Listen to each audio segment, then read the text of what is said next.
सूर्याचे उत्तरायण सुरू झाल्याने सूर्याची किरणे थेटपणे जमिनीवर येत आहेत।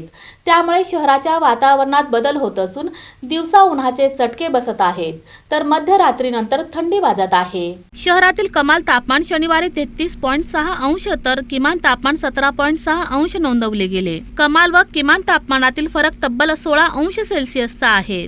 सध्या सूर्याचे उत्तरायण सुरू झाल्याने सूर्याची किरणे थेटपणे जमिनीवर येत आहेत, त्यामुळे दिवसा उन्हाचे चटके बसण्यास सुरुवात झाली आहे। दुसरीकडे उत्तर भारतातून अजूनही थंडी वाऱ्यांचा प्रवाह सुरूच असल्याने मध्यरात्री आणि पहाटेच्या वेळी थंडीचा कडाका जाणवत आहे। कमाल आणि किमान तापमानातील फरक जास्त आहे। या हवामान बदलाचा परिणाम थेट नागरिकांच्या आरोग्यावर होत आहे।